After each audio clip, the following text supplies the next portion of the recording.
Welcome back to Happy Hour Econ, where a comedian and an economist walk into a bar. I'm Lou Perez, the comedian. I'm Phil Magnus, the economist. And today is a special episode because we're talking about art. And for those of you who don't know, I am an artist. A bullshit artist. I'm a comedian, which is an art form. And I'm a little worried as an artist when it comes to artificial intelligence, AI. The question being, can I be replaced? Phil, do you think I could be replaced? I mean, as special as I am, as wonderful as my comedy is, my jokes, do you think that I could be easily replaced? I don't think the computers are quite there yet, although we could get a likeness of you and get it to do some funny things like dance the mariachi band stuff, or put you into humorous art situations, but that's about it. Because I have to admit, I'm a comedian, but I'm a procrastinator for sure. I put things off a lot. I have a lot of projects that I'm supposedly working on right now. And sometimes I'm lazy. And I do kind of wish that I had, kind of a magic box that I could just type in, okay, give me a new 5-minute stand-up set on immigration or any controversial issue, and I want it in my voice. I want it the way that I would sound, and please spit it out for me. And something like that, somebody attempted a couple of years back when it came to George Carlin. A person put a prompt into AI to write an hour-long George Carlin special, and wouldn't you know, they spat out an hour of George Carlin-ish stand-up comedy. I'd like to start off with a heartfelt apology. I'm sorry it took me so long to come out with new material, but I do have a pretty good excuse. I was dead. I think it does capture the essence of some of his jokes and his style of humor, but it's not quite a perfect replication. There's a little lacking originality, and you think about it, part of this is because of what AI is. It's an algorithm trained on a body of existing work outside of the AI, and if you don't have that, it's not going to be able to generate something above and beyond the material it has to work with without it taking great liberties and inventing and going in a new direction. I would love to hear basically an updated version of that, in particular with the voice, because the voice is pretty off when it comes to George Carlin. But I think what put the kibosh in that is the George Carlin estate. They either sued or, they gave a cease and desist. In a way, I'm wondering is that sort of a protection that artists have in the age of AI? Can the court system basically help artists to, stop from being exploited by AI? Yeah, part of this comes into the copyright issues around your likeness as your image. And as both a living person, a performer, as an actor, as a singer, someone like that, you have rights to your licenses and images under the current copyright systems and the current intellectual property systems that we have in place. And if someone is recording like an album in your voice that's not really you, that's kind of seen as borrowing from you. And it's distinct from being an impersonator. It's actually trying to replicate what you are doing in your style. Although the flip side of that is we want some room for artistic expression, and AI itself can be exactly that. And you have artists who I think are kind of getting ahead of the game. In particular, you have actors like Matthew McConaughey and Michael Caine who have signed these voice deals with AI companies. Michael Caine is a little up there in age. Yeah, and he's got an iconic voice, so that's one of his best assets that he has, that he can record a bunch of clips and he'll be with us for a while. Is this immortality? Is this a way to become immortal? And also, is it a way to just make sure that your family and your loved ones are making some more bank while you go to the other side? Well, there you go. I have to think like back to the 19th century when they start inventing the wax discs that recorded voice for the first time. And these people like Thomas Edison was one of the major contributors to this, and he went around with the discs and he tried to record famous people. There are early clips of presidents around at the turn of the century that were being recorded. Our famous opera singers. Enrique Caruso was one of the major recording artists of the early 20th century, and they got his voice down on early records just so they would retain that. And the idea was that after this person passes, they're no longer able to appear in the opera hall and deliver these stunning performances. But now we have a recording that kind of makes it timeless.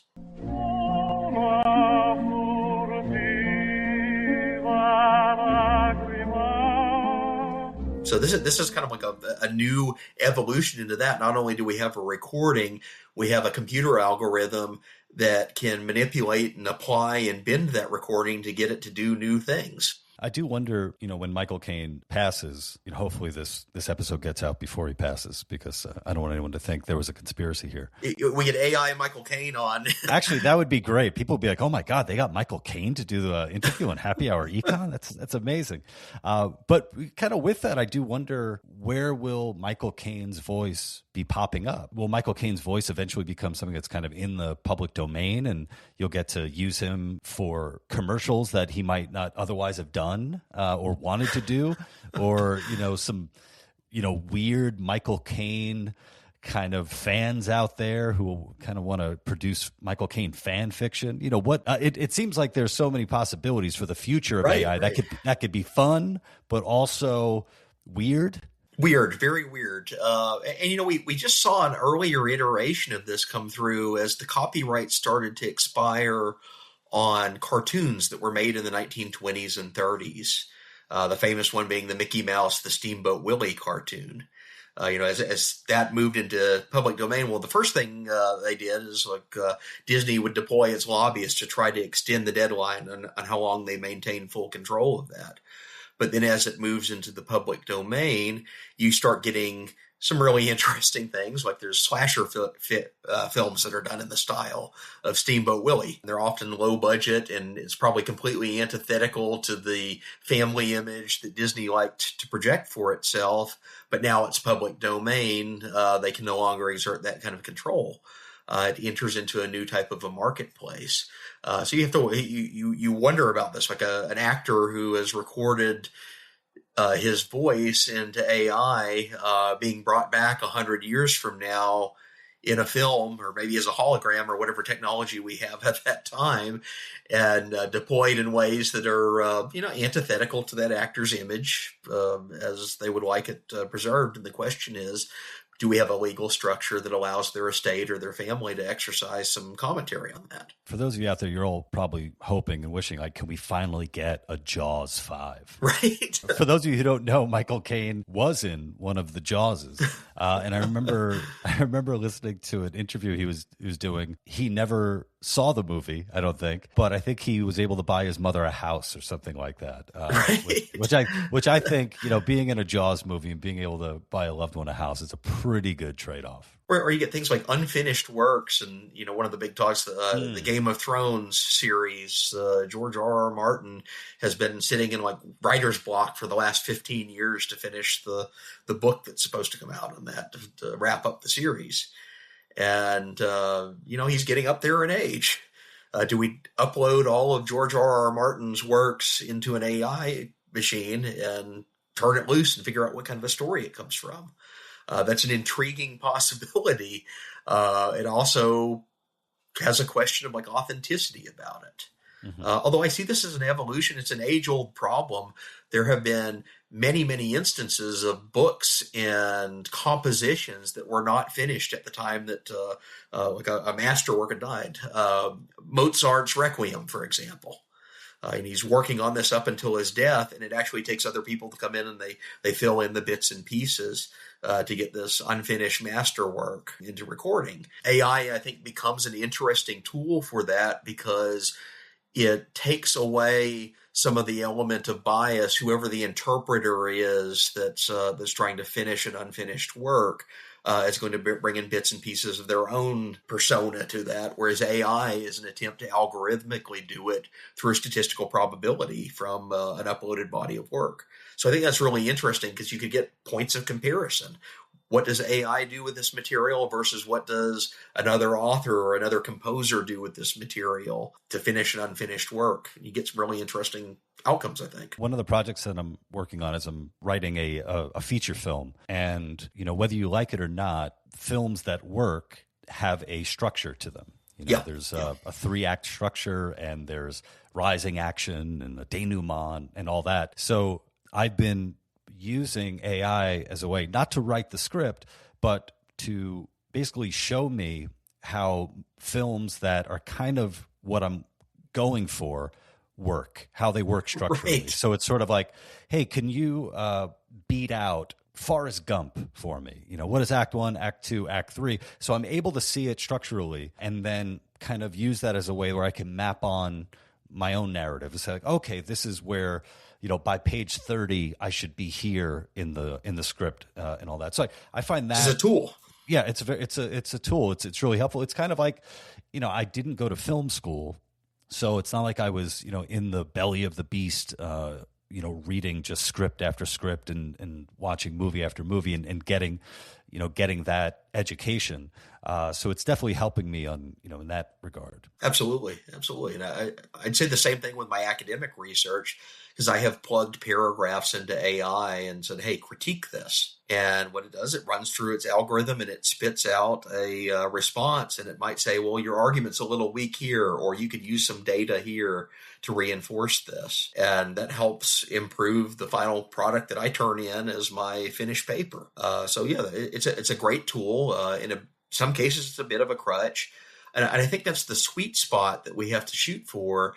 AI is an assistant, as a tool to do things that involve the mind, is very powerful. It's efficiency improving and it's great. But if you just turn it loose and say, go generate something on its own, you get what's referred to as AI slop, verbose but incoherent paragraphs, or bad cat videos that are completely computer generated and obviously so. One thing a lot of people noticed, there were sort of these early AI videos of Will Smith, the actor and musician and controversial slapper of Chris Rock.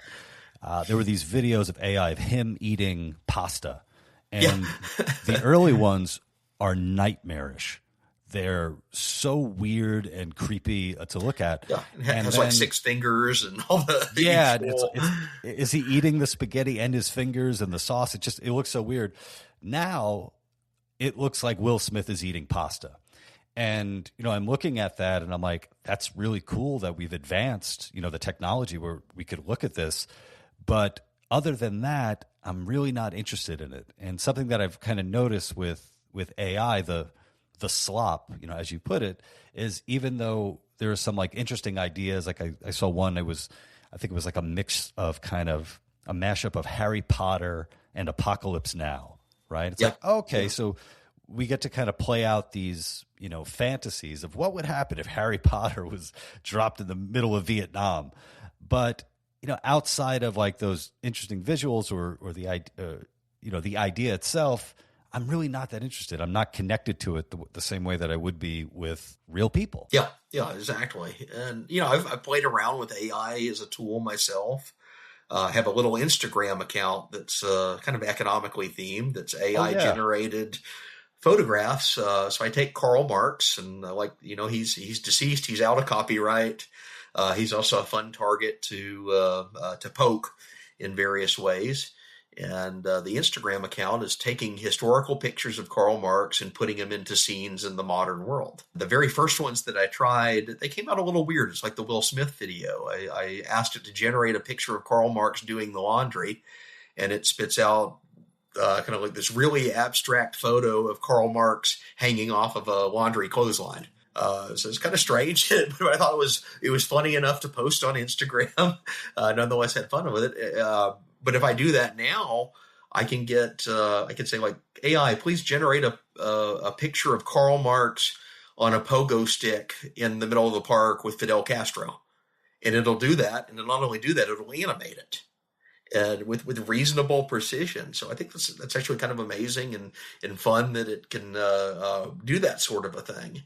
And yeah, it's a great humor device. It's but again, all built on the human prompt of what I'm trying to tell it to do. Another example from real life at the Independent Review, which is the journal that we publish at the Independent Institute. We have scholarly articles on economic content, all sorts of things, but sometimes we do thematic issues that require some cover art. Well, it turns out there are no photographs of Adam Smith. There are like two known images of him from his lifetime, but they're both kind of bad. One's a side profile, and the other's a painting that may or may not be of him. So how do you make images of Adam Smith without using the same two images that everybody else uses? Well, you can actually plug those into AI and ask it to construct Smith in a studio. So if we wanted to do a cover art for Adam Smith writing at his desk with the Wealth of Nations on it, with enough prompts, I could get a reasonably accurate depiction based on those two images. And I think ultimately, too, if you were, to do something, a piece of work that was, more expansive, like a docuseries or a feature-length film about Adam Smith, I think you're probably going to have better audience response, human connection, if we're using real people. Because right. At this point, I really just don't think that AI is going to be able to replace that. And interesting enough, Ben Affleck and Matt Damon, they were guests on the Joe Rogan Experience recently, and the subject of AI came up. And obviously Ben Affleck and Matt Damon have had, for decades, they've had really successful careers in Hollywood and making movies. And one of the things that Ben Affleck talked about is, what I see is, for example, if you try to get ChatGPT or Claude or Gemini to write you something, it's really shitty. And it's shitty because by its nature, it goes to the mean, to the average. It's a useful tool if you're a writer and you're going, what's the thing? I'm trying to set something up, or somebody sends someone a letter, but it's delayed 2 days and it can give you some examples of that. I actually don't think it's very likely that it's going to be able to write anything meaningful, and in particular, that it's going to be making movies like from whole cloth, like Tilly Norwood. Like, that's bullshit. I don't think that's going to happen. Whether it's you're going into ChatGPT or anything else, it's compiling all this stuff. It's spitting out the average response to it. And when we're talking about artwork, when we're talking about movies and the things that are really going to reach people, you can't just do average. You gotta go above and beyond. Yeah. So this is something economists and statisticians really dig into this, although the two fields are very closely related. The concept of the normal distribution. And that says, if you flip a coin, you have a 50-50 chance of heads or tails. You keep flipping that same coin and recording it over and over again. The more times you flip it, you're going to get close to a 50-50 distribution of those coins. That settles in around a midpoint, essentially. And these are patterns that tend to play out just statistically in human life. So we cluster around the midpoint, we cluster around the mean. But oftentimes in economic life, the really innovative, creative destruction events, the discovery of something new, we refer to that as a tail event. It's an exceptional outcome. It's not the normal calculation that's made. It's someone has figured out or noticed something completely different that no one else in humanity has ever done before. They make an astounding innovation, whether it's technology, whether it's a piece of art, a piece of music, and that thing on the tail reorients how society looks at that item, or that genre even. It's the Beatles upending rock music, that sort of thing. Those are tail events. And if AI is just all a convergence toward the mean, by definition, you get fewer and fewer tail events.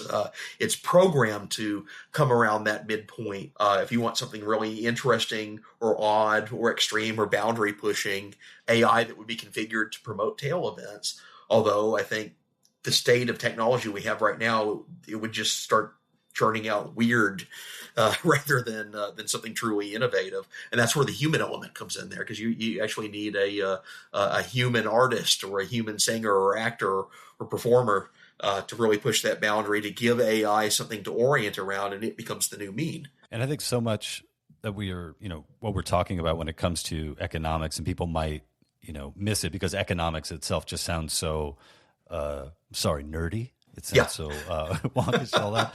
Is that ultimately it comes down to the choices that people are making, the human connections and the relationships that we have with one another, whether it's as consumers or producers or friends and relationships, et cetera. And, I do wonder sometimes if, when it comes to AI, is there such a consumer appetite for it, or is it kind of being forced on us?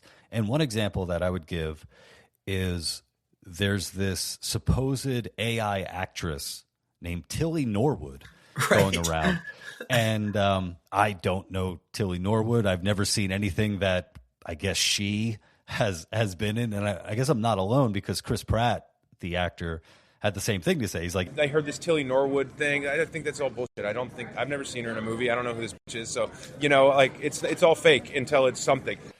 I do kind of wonder, when it comes to AI, how much of this is trolling in a way, how much of this is kind of a prank on everybody, it seems like, and how much of it is legit. Well, again, Tilly Norwood, ultimately it's a sophisticated mechanical Turk, because somebody is having to type in and program what this Tilly Norwood person, I guess if you want to call it, is doing on these recorded, generated videos. Ultimately, there's a human actor behind that. Don't get me wrong. I'm not totally against AI. Obviously, like I've said, I've used it, as a tool. Some stuff that's been done with AI, I think, is hilarious. There's an app called Menace, and I don't know if you guys are familiar with it, if you've seen it, but it's basically a prank app. And the one that I saw recently was a guy was filming he took footage of a man who was in prison, and the app made it seem like another man was kissing him, which totally disturbed the guy who the original footage was, because he's like, did this happen? What's going on here? So it's pranking the human race, right? At least maybe that one is the one where I'm like, okay, that one's pretty funny, right? Yeah, and I'm kind of happy. I would be kind of happy if AI kind of ruined the pranking industry, because so many of these pranks that I see online, especially with like streamers and stuff like that, they're not pranks so much as they're crimes that are being justified. Ransacking Walmart, to annoy people. Or I've seen ones of, kind of thing. Guys on escalators like touching women without their permission and saying it's a prank. It's like, no, that's SA, dude. You should be in jail for that. Yeah. So it disrupts the TikTok audience, the streamer audience. There are also some real world implications that I think we're starting to see. If you can generate an AI video from a photo, and that photo is a controversial news event. We've seen a couple of these on the Minneapolis shootings over the ICE incidents over the weekend. And regardless of where you fall on that, I think both sides have put out bad AI photos that supposedly reinforce their narratives. And it turns out, no, wait a minute, this is AI. So it's created for the news media a whole new conundrum. How do you detect the real cell phone video that somebody uploaded on their social media feed from something that was generated off of a computer by feeding it prompts? Yeah, we are in a world where we don't even agree on actual footage of what's happening. People are shown the same footage and have completely different takes on it.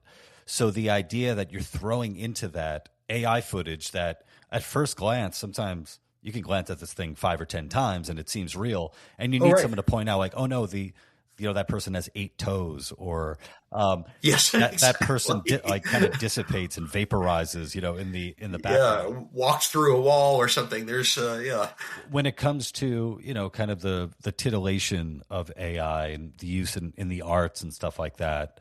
Okay, it's it could be fun, as we talked about, but yeah, when it comes to actually misinformation, disinformation, coordinated disinformation, it is something that I hope people are able to stay ahead of, but I don't have that much faith that people will stay ahead of it. It's a very sophisticated tool for hoaxing, to put it this way. And you think of like the famous hoax photos of the Loch Ness Monster or UFOs, or something that was done by like a guy sticking a dinosaur head on styrofoam in the lake and taking it from a blurry image. Well, now you can do that on a computer. But then again, you also have, everyone remembers the famous photo of Joseph Stalin where he's standing next to the guy in front of the river, and then suddenly the other guy falls out of favor with the Communist Party and gets sent off to the Gulag or disappeared, and then Stalin has his photographer come through and re-edit the photo and basically by hand to remove the person. Now that's a click of a button. I could do that and just completely alter what looks like a very real photograph. So it's a much more sophisticated way of doing something that humans have been doing for a while, but that also means it's all that much more difficult to detect it when it happens. Oh man, I just got more scared. Right. Here we were. I thought this was going to be a light conversation about art, comedy, and movies, and then boom, Stalin. Yeah. Wait till politicians, they discover that they can take embarrassing moments out of their press conferences and photos with AI. What a future, ladies and gentlemen. Exactly. So until that day, this has been another episode of Happy Hour Econ, your weekly dose of reality with a chaser of sanity and maybe a couple of drips or drabs of artificial intelligence. We'll see you next week.